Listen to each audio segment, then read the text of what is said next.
I exist 2.0, still different. My life became a subie blue plasma frequency self-awareness labs case study. Grueling, unvarnished look at deep psychological and somatic reconstruction. Lab report. June 11th, 2026, Tampa, Florida. 1 year after receiving his response to the original I exist letter. Subject. Survived rupture. Original operating system collapsed. Identity dissolved. New baseline established. Results inconclusive but promising. To be completely honest, my first disclaimer, likely to be followed by many more, I have absolutely no idea what I am doing here, as in with my life on Earth as a human in general. What I do feel, not know, feel, which at times does feel like knowing within the context that is available to me from the point of awareness that I have in any given moment, is that my system and everything it contains is undergoing, from my however limited point of view, an unprecedented fundamental and total reconstructuring of all components of said system, including but not limited to the physical body, the nervous system, the emotional body, the mental body, the energetic body, and the consciousness that happens to be assigned or currently linked to said system. Originally incarnating on August 18th, 1977 at 13:30 in Prostějov into communist regime of the Czechoslovak Socialist Republic, anchored in a dense, fear-based, ego-driven patriarchal 3D reality with a set linear timeline. Fast forward to 2024, the 23 letters, the last will and testament of the original identity and its complex PTSD. How I am actually still alive here in this body, breathing in this moment, I don't know. My own awareness traces the starting point of this transformation. I really do not like that word, but I really don't have a better one, at least not at the moment, to physically surviving childbirth, which without modern medicine I wouldn't have, followed by another postpartum close call. Something substantial shifted then. Up until that point, I lived in complete and utter blissful ignorance of my fully conditioned, perhaps better word could be blissfully brainwashed and traumatized identity. It was not obvious at the time in any way. I did not really know until a few years later, when slowly but surely I grew increasingly unhappy with the way life was unfolding. There wasn't really anything specific at first I could point to. I had the job, the husband, the child, the home, the car, some friends, yet somehow some level of discontent started to creep in. The job started to feel pointless. The marriage slowly started to deteriorate. I felt as if slowly becoming invisible, irrelevant in ways, ultimately futile. The only exception of my discontent, my child. ML was still little and heavily dependent on me, partially due to the birth complications when we were separated for extended periods of time for the first 2 months of his life. I don't think any of us realized at the time how impactful and traumatizing that actually was. It took me close to 3 years to even be able to talk about the birth and what I experienced.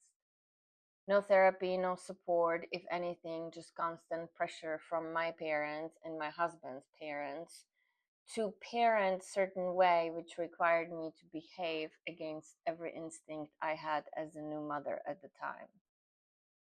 My conditioning kicked in high gear. I overrode every intuitive instinct I had to keep peace, to appease the elders, to please my husband, while I started rotting inside. Fast forward about 3 years, I was on the brink of suicide.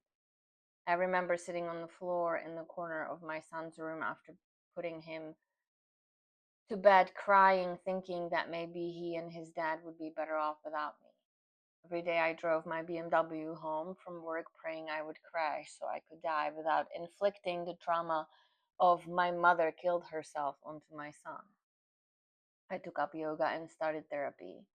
Eventually, shit went down and our perfect family fell apart, while I continued to fall apart along with it, now alone in a foreign country with minimal support system. With the little I had, I bought a 1,200 square foot house, quit my corporate job, teaching yoga full time. I figured I would figure it out. That was back in 2018. I have done some basic work on myself at the time, but apparently I was not even close to be in enough pain, even though I thought I was, even though I thought that was the rock bottom, to even begin to touch some of the truly problematic behaviors I was portraying to maintain a sense of self. Baby steps, though. Baby steps. It does seem, though, looking back now, that I was finally moving the appropriate direction towards my core self, however slowly and with however many detours. Again, slowly, I was becoming aware of unhelpful patterns, of certain projections, blind spots, insecurities I never knew I had, protective, coping, and survival mechanisms, not only in myself, but also in others. I continued to do what I would now call surface level work. I think it's worth noting that when I say surface, I don't mean superficial. I mean the top layer, which is, I suppose, the only way to start at the top.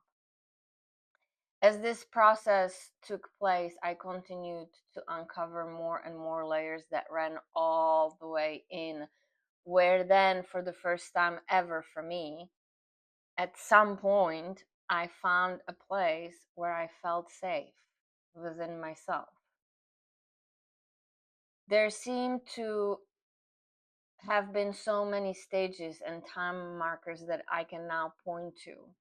The last 2+ years were definitely the crux, the pinnacle, or perhaps the culmination of the process itself. For the back to last 4 years, I have absolutely no idea at all how I have managed to actually survive this very much of a roller coaster journey. It's so interesting to me, anyways, because I don't recall consciously deciding to do this or agreeing to this, not in a way where I would sit down with myself and be like, oh, okay, now we're going to dig in and sift through all that bullshit that has piled up on top of whoever you actually are. That's not how it went down. When he casted me out of our life, I do remember thinking, okay, I'm going to regulate my nervous system. That was a conscious thought. For a while there, I was shaking constantly. The way I have experienced it was, if you see a picture of the wiring of the nervous system, like all the wires were constantly vibrating and shaking, not in a good way, not in a pleasant way. It felt like shattering. It felt like any moment I could literally evaporate, disintegrate into ashes in an instant. I would wake up already in this internal shake, and this sensation remained all day long until I rocked myself to sleep in a fetal position. Whenever I gave in, releasing my body and mind to this process, willingly and unwillingly at the same time, it kind of took over. Some way, somehow, I was able to let it run its course. I spent about 80% of the total time of the last 2 years in some level of purge. At times, fully body oriented, rocking, shaking, tapping, breathing, lots of lying down on the ground or floor, variety of severe physical pain moving through different parts of the body. Some days I would not be able to get out of bed at all. I would just lay there feeling into the pain, weeping, crying, screaming, rocking, sleeping, body thawing, nervous system thawing hour by hour, day by day. The pain was so strange, moving from place to place, sometimes staying for days, sometimes disappearing altogether, only to appear in a completely different area. Not having health insurance, needless to say, I never seek any medical assistance outside of my somatic therapist. I personally prefer the physical pain over the psychological one. I suspect I would not be alone in that preference. For me, the specific way my mind was conditioned to think and attack myself, the internal raging battles, I really am not sure I can even explain. Not yet, anyway. The process revealed itself. The mind would pick up whatever thread and ran with it in a million directions. Somehow I knew I had to let it run. I had to let it exhaust itself completely. I had to feel everything that would be instigated by the mind running rampage inside my head. It's like there was a bubble created around my system, including my house, where it was safe to let the mind completely loose. The pain associated with that specific part of the process for me was the absolute worst thing I have ever experienced. I felt like my heart was burning on fire, next moment frozen, about to be shattered, labor like contractions moving waist up through my body. Each episode ending with complete exhaustion and emptiness, where the only thing that remained present was breath. I mean that literally, I would lay on the floor wherever I would land, most often by the porch door, rocking, fully emptied out, exhausted, being only aware of my breathing, the chest movement, exhaustion, and emptiness. Until the next wave would hit, swallowed and consumed me completely for however long that then spat me out, chewed up, only physical body on the ground remaining. I don't know how I knew to let that process unfold. Somehow, not necessarily logically, it made sense. As if certain part of me was aware that in order to emerge somewhere on the other side, whatever that may mean, I had to let this take place. I had no choice but to let the body and mind feel it all of it. Every thought, every sensation, every pain, every urge, impulse, reaction, emotion, all of it. It somehow seemed implied. Year and a half of this gruesome, unbearable process. Finally, the episodes, collapses, whatever you want to call it, finally started to slow down, lasted less long. Not in intensity. No, the intensity actually may have even increased, but the process itself seemed to be moving through more efficiently. 2 years and 2 months later, from the point of the rupture, now June 2026, from the moment I said to myself, well, at least I'm going to regulate my nervous system, I have seemingly emerged in completely unfamiliar and unknown territory. I, however, have not regulated my nervous system. What happened went way beyond that. I was stripped bare, raw to the core. I stood in the ashes for a while, looking around at all the fear, that held me hostage at the same time carrying me through life. All the ambiguity and disconnect I would experience internally versus what I was presented with through the external reality clearly visible. The ability to finally distinguish between what I myself experienced and what I was or am told I experienced. To separate direct experience from inherited narrative. I dare to proclaim with all the humility provided by the process of each collapse and the pain accompanying it, that while seemingly remaining in the same body, while having access to all existing history and memories of who I was, with unwavering certainty, I am no longer the same body or the same person to the cellular level and molecular structure of said system. I wouldn't say the process is fully finished, but I would say that the baseline is irreversibly set. The foundation has been poured, the concrete has cured, the steel skeleton erected. The windows have been installed, the lights are on, the water is running, the Wi-Fi is connected, the infrastructure is in place. The exterior shell completed. The elevators not fully operational yet. Some floors remain under construction. The rooms empty, the building itself standing.